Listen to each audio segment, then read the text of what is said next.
24 दिसंबर 1999 काठमांडू से उड़ती एक इंडियन एयरलाइंस फ्लाइट। शाम ढल रही थी, लेकिन कॉकपिट के अंदर 4 आदमियों ने चाकू निकाल लिए और 176 लोगों की जिंदगी एक पल में बंधक बन गई। उस वक्त किसी को नहीं पता था कि अगले 7 दिन भारत की सबसे बड़ी मजबूरी लिखने वाले हैं। फ्लाइट IC 814 एक सामान्य यात्रा थी। लोग घर लौट रहे थे, क्रिसमस का समय था, बच्चे गिफ्ट्स की बात कर रहे थे और माता-पिता बस जल्दी से दिल्ली पहुंचना चाहते थे। लेकिन जैसे ही विमान भारतीय हवाई क्षेत्र में दाखिल हुआ, सब कुछ बदल गया। कोई हिलना मत, ये विमान अब हमारे कब्जे में है। एक आवाज गूंजी और उसी आवाज ने एक साधारण सफर को बंधक संकट में बदल दिया। हाईजैकर्स ने कॉकपिट पर कब्जा कर लिया। कैप्टन के पास सिर्फ एक विकल्प था, जिंदा रहना। ईंधन कम है, हमें कहीं उतरना होगा। विमान को अमृतसर की ओर मोड़ा गया। ये भारत के पास पहला मौका था। विमान जमीन पर था, हाईजैकर्स भी थके हुए थे, लेकिन किस्मत को कुछ और ही मंजूर था। ग्राउंड पर भ्रम था, आदेश साफ नहीं थे।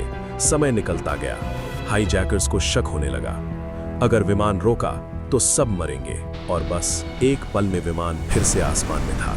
यहीं से कहानी एक नया मोड़ लेती है। विमान लाहौर गया, फिर दुबई और अंत में अफगानिस्तान के कंधार पहुंचा, तालिबान के नियंत्रण वाला इलाका। अब ये सिर्फ हाईजैक नहीं था, ये एक राजनैतिक दुष्स्वप्न बन चुका था। हाईजैकर्स की मांग साफ थी, भारत को अपने खतरनाक आतंकियों को रिहा करना होगा। लेकिन सवाल ये था कि क्या एक देश 176 लोगों के लिए झुकेगा? कंधार का हवाई अड्डा, चारों तरफ रेत और खामोशी। विमान वहीं खड़ा था, जैसे समय थम गया हो। अंदर लोग टूट रहे थे, पानी सीमित था, खाना कम था और हर पल मौत का डर। एक यात्री ने हिम्मत जुटाई, हम कितने दिन यहाँ रहेंगे?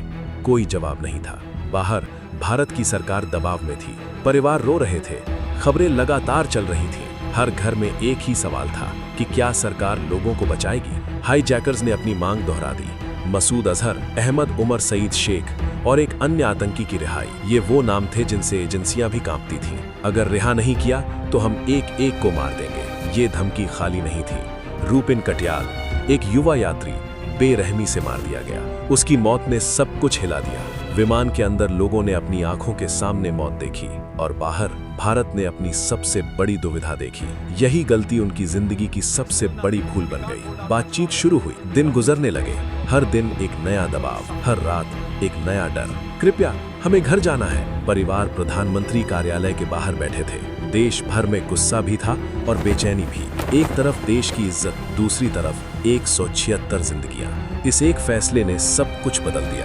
लेकिन क्या ये फैसला सही था या इतिहास का सबसे बड़ा समझौता? 31 दिसंबर 1999 समझौता हो चुका था। भारत ने झुकने का फैसला लिया। 3 आतंकियों को रिहा किया गया, उन्हें कंधार ले जाया गया। सब कुछ बहुत तेजी से हो रहा था, तनाव अपने चरम पर था। हम उन्हें ले आए हैं, अब यात्रियों को छोड़ दो। हाईजैकर्स ने जांच की, फिर एक एक करके बंधकों को छोड़ा जाने लगा। लोग भाग रहे थे, रोते हुए, जिंदा बचने की खुशी, लेकिन अंदर से सब टूट चुके थे। एक माँ ने अपने बच्चे को इतनी जोर से पकड़ा जैसे कभी छोड़ना ही नहीं चाहती। एक आदमी बस चुप था, वो 7 दिनों में 20 साल बूढ़ा लग रहा था। और फिर हाईजैकर्स गायब हो गए। तालिबान ने उन्हें सुरक्षित निकलने दिया। सब कुछ खत्म हो गया, या शायद सब कुछ शुरू हुआ।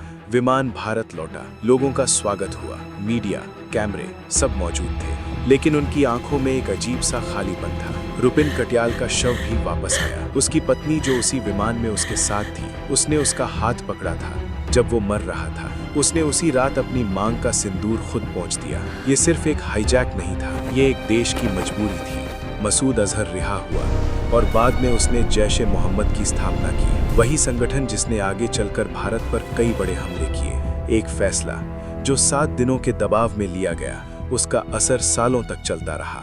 लेकिन भारत ने सीखा, सिस्टम बदले, सुरक्षा कड़ी हुई और एक नया संकल्प बना कि आगे कभी ऐसा नहीं होने देंगे। आज जब विमान उड़ते हैं तो सिर्फ सफर नहीं ले जाते, वे एक याद भी ले जाते हैं कि कभी हम मजबूर थे और आज हम तैयार हैं। दोस्तों, अगर वीडियो पसंद आया हो तो एक लाइक जरूर करें और चैनल को सब्सक्राइब करना ना भूलें। हम ऐसे ही वीडियो हर हफ्ते लाते रहेंगे।